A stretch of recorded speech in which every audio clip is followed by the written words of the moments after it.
The thing here is we're gonna compare E.T., this classic movie from the 80s, with something new, or kind of new. But I don't want to compare a mastermind like Spielberg with someone else, another artist, because everyone has different styles.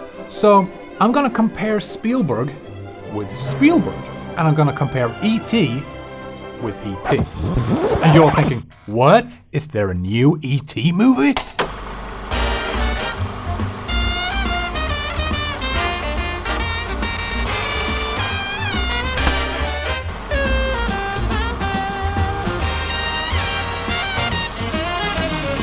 Yeah, okay, so my favorite topic in the whole world, old movies from the 80s. Especially like Spielberg movies or John Carpenter or, old sci-fi movies, And why not compare an old classic movie like Steven Spielberg's E.T., the extraterrestrial, the alien that get lost on planet Earth. He found a boy and they phone home and they, take a look at those clips and you will refresh your mind, how awesome this movie is.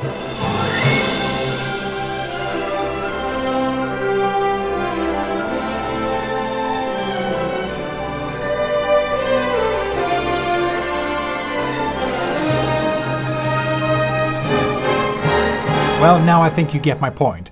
It is an awesome movie. It's like one of the best movies ever made. It's for the whole family, nice cinematography, and it's Spielberg with his most magical style and all the stuff in it, like the alien and how everything, the flower starts to bloom. And, he has so much. He has the heart and like E.T. is...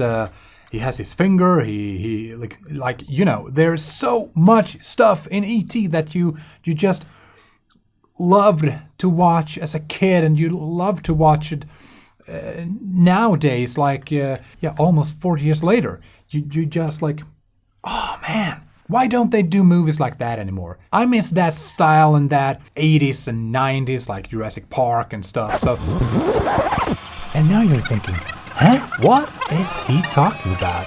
Is there a new E.T.? Yeah, there is. But it's kind of the same, but it's not the same at all. And I'll show you why. The new E.T. is the 20th anniversary version, remake, that Spielberg did himself. Have you seen it? Maybe you've seen it, but you don't know that you actually have seen the second version. You can't put your finger on it. I made this mistake myself. I purchased E.T. on DVD and Blu-ray because I wanted all the behind the scenes and stuff, And I thought, oh great, that's awesome, man, I'm gonna watch all the behind the scenes and of course I'm gonna show my son. I put the movie in, we started to watch, and this is not the same movie. This is not the same stuff at all. It's the same story, it's the same scenes, it's the same actors, everything is the same, but Spielberg have done something with this material. And then it hit me. Yeah, he did a new version of E.T. after he'd been inspired by his friend George Lucas with all this CGI effect he made in Star Wars. As we all know, George Lucas, he added a bunch of CGI stuff in his Star Wars, and he added like fully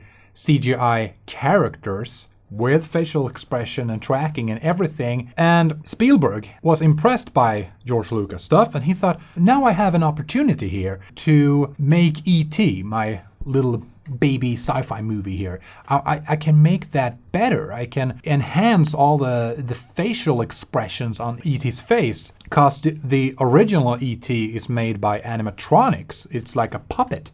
You control it with rods, and like you control a RC plane or something. You like have remote control and everything. You can remote every cheekbone and stuff and the eyes and blink and everything. That kind of technology was limited. You could only do a certain amount of facial movements, That includes like Yoda. The first Yoda was like a hand puppet with some animatronics or wires inside. So E.T. is also an animatronic and a suit for a actor to wear it when he's walking around. And what Spielberg did with the new version is that he enhanced almost every shot on E.T.'s face. So he added this now with CGI and just totally ruined E.T. And this is not me criticizing Spielberg's work. I love Spielberg in every aspect and stuff. You know, I love his work. It's a big inspiration. But I've seen interviews when he says this himself, that he felt like a little kid with this CGI stuff, you know? He could just, wow, I want to make E.T. do this. I want to make E.T. to like do that. And I want to make E.T. to jump around and walk around and stuff. And the animators, they just, okay, let's remove E.T. from the screen and just add the CGI version. When he is flexible, he can do whatever he wants. And Spielberg was like, oh man, this is cool. Add that, do this, do this. And then we re-release it in the 20th anniversary, and everybody's just gonna, wow, this is amazing. Now E.T. looks like Spielberg actually intended to make it in the 80s. But the problem to do that, to have too much like this kid in a candy store, you just take a lot of candy. You don't really have to watch if you really like the candy you're collecting. You just collect everything and you're just like, man, I got so much candy. But then you come home and then you're not so impressed by your candy anymore because you're like, oh man, I missed that special like candy bar or whatever. Oh man, I didn't take that because I was so focused on take everything else and I just wanted to fill my bag, you know, with a lot of candy. And this is like less is more.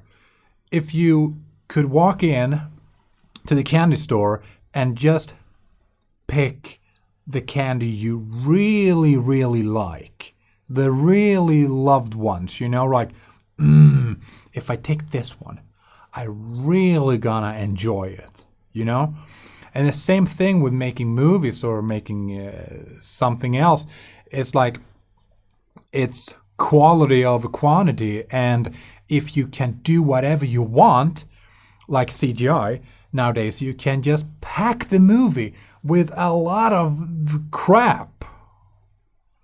And who wanna watch crap on a Friday night? I don't wanna watch a crappy movie made with CGI and it's like, where's the magical feeling you had as a kid when you watched E.T. first arrive with his fingers and, you know, and when you, like those Reese's Pieces when he picked them up and you know, like, oh, and you're like, oh man, I haven't actually seen the alien. Just like in the cornfield, like when Elliot put his flashlight in front of him and like both of them just screams and that like, oh, you just had 2 frames. Like, oh man, that's cool. If you do it in CGI and you just, boom, here's the alien. Whoa, welcome to the show. This is an alien. Now he's walking around. He's, you know, doing whatever. He's doing everything in his face. He can do whatever a human can do. Then it's like, okay, cool. But what else is on, you know? And that's the problem, according to Spielberg himself. He went inside that candy store and he just took every CGI effect he could do and just put it on E.T. and then re-released it.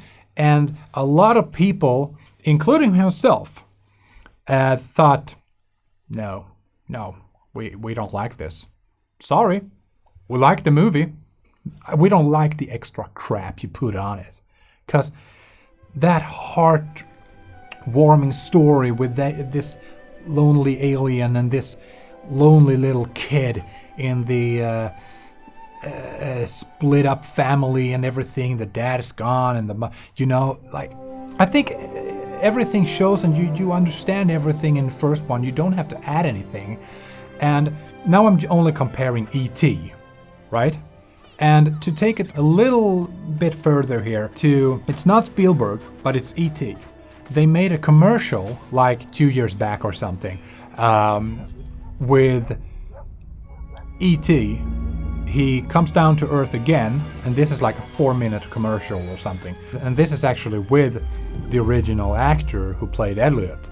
So he's all grown up. He's like has his own family and everything, and it's a nice little thing, but and it's also animatronics because I've seen when they create the new version of E.T. But he don't look the same. They have changed him a little bit, and they have like kind of the same cinematography, the flashlight, the smoke, and everything, and it's kind of a very short version, like a pitch idea for E.T.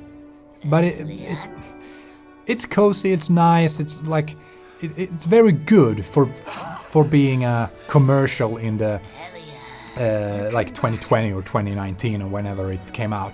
It's very nice and everything, and but you still want to watch the original from the 80s. You want to, like, you spend 4 minutes on this and like, oh yeah, I remember E.T.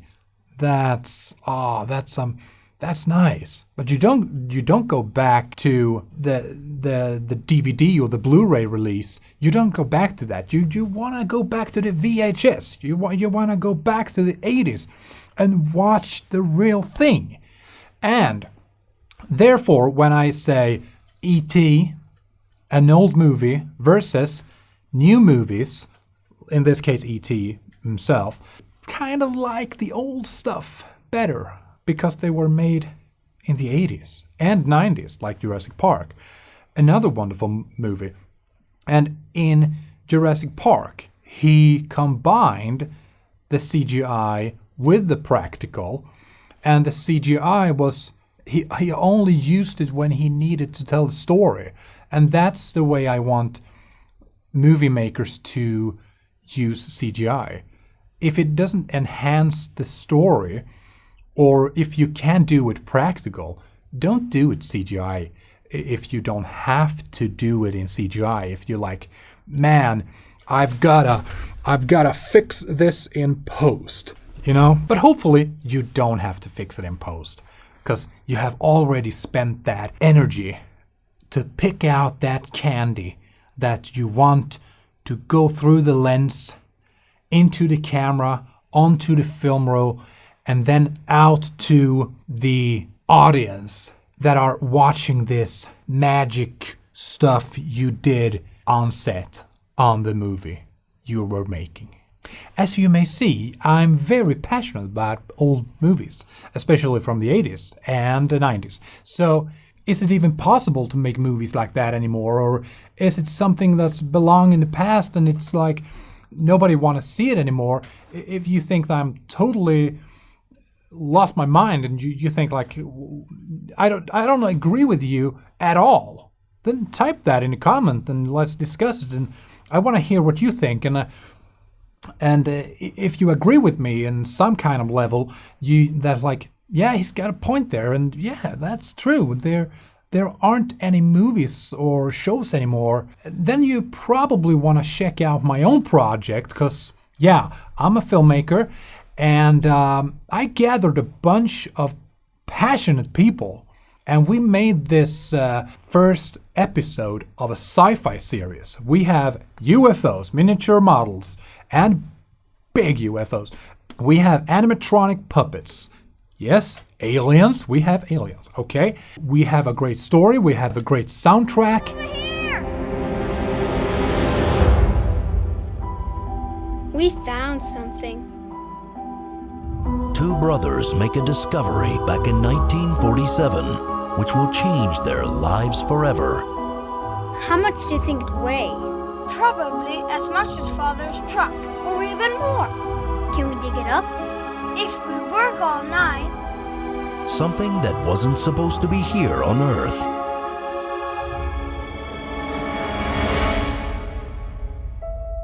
Where does it come from? From the sky, of course. As I said, it's a bunch of passionate people. So if you want to check out our trailer, it's this link right here. If you think this video is interesting, you think like, yeah, this guy have something to say and I want to know more, then you just press the thumbs up. Okay? Okay, I'm Richard Tomson. That's a wrap, everybody.